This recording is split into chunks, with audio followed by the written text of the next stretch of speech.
To use the diamond sharpening stone, just remember there are two sides. One is 400 grit, which is rougher, and one is 1200, which is smoother. So if your blade is really blunt and out of shape and the edge is very broken up, you can define the edge with the 400 grit first, just to shape it, and then refine the edge with the 1200 to get it sharp. All right. Now you can just put this sharpening stone on a non-slip surface. So if you have a little rubber mat or something, that will work. I just have this little piece of wood with these two screws, so I just do that and it locks it in and it won't move. Main thing is you just don't want it to move. Okay, now for sharpening, I'll do it with this little cheap kitchen knife first, which was quite blunt a little while ago. Now to sharpen it, there are a couple of things you need to sort of adjust. One is the angle at which you're sharpening. So angle meaning like that.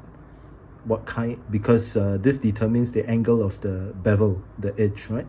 For me, my normal preference is slightly shallower on the inside and then slightly steeper on the outside. I'm right-handed. You may find just sharpening the same level, the same angle on both sides works for you. The other thing is the direction that you sharpen.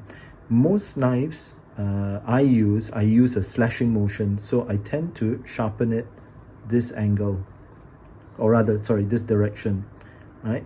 Now, if you're using things like cleavers and stuff where the chopping action is straight down, then you'll probably use this direction. And for some I guess for some knives, like skinning knives or something where you are pushing through, then you may want to sharpen in this direction. Now, why does this make any difference?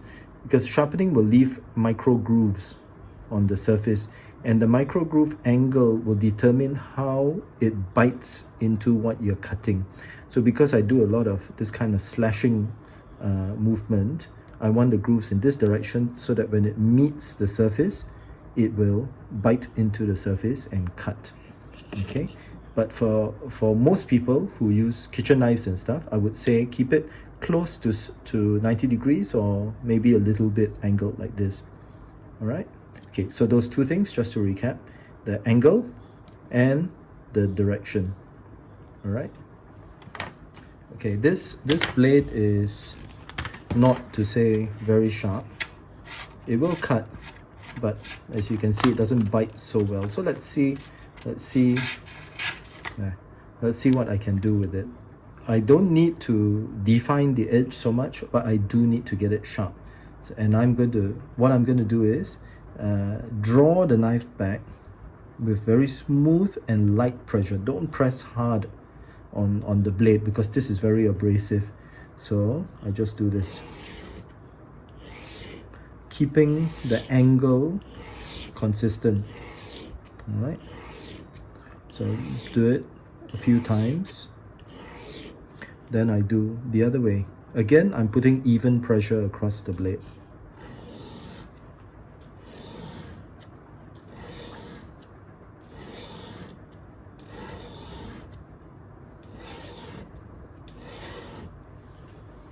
Back again. Okay, now after sharpening, always hone the knife because there will be slight burrs because the metal becomes very fine and then a little bit will curl over.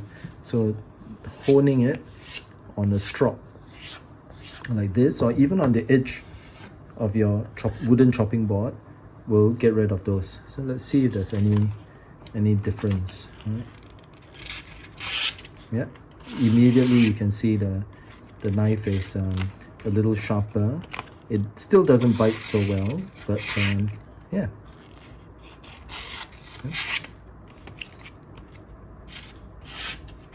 Yeah, so the bite could be better.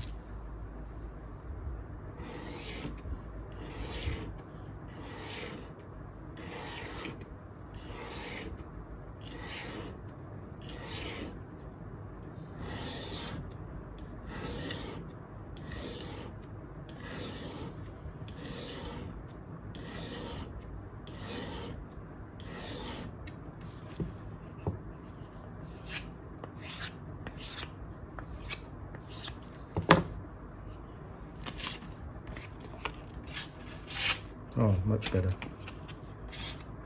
See, even the bite is a bit better. Not perfect, but that will be suitable for most kitchen work. Okay, how do you care for this? This is supposed to be stainless steel, but don't keep it wet. So the first rule is keep it dry. Now some people, when they sharpen knives, they use sharpening paste or even oil. You can do that. Wipe it off when you finish. The more you sharpen, remember, every time you sharpen, you're leaving metal filings on the surface. So that will gather, it will clog it up, and then it won't work so well. So every now and then you have to clean it. Now, soap and water is perfect. So you can just put it under the tap, use a sponge and clean it up. Because I use it a lot, what I actually do is I have a bit of thinner, which is a solvent, yeah. And I use thinner a lot in my workshop, so I have a lot of it. And then I just wipe with a cloth, and you can see how much metal. And this is actually just from sharpening that just now. And also I did a little bit of one of my knives, not very much. So it comes off, and now you can see it's nice and clean. The thing about thinner is that it evaporates, so it dries off. Yeah, soap and water, make sure you keep this dry after that. Yeah, don't leave it in damp conditions, just in case. Yeah, and then that's it. That's all you need to do.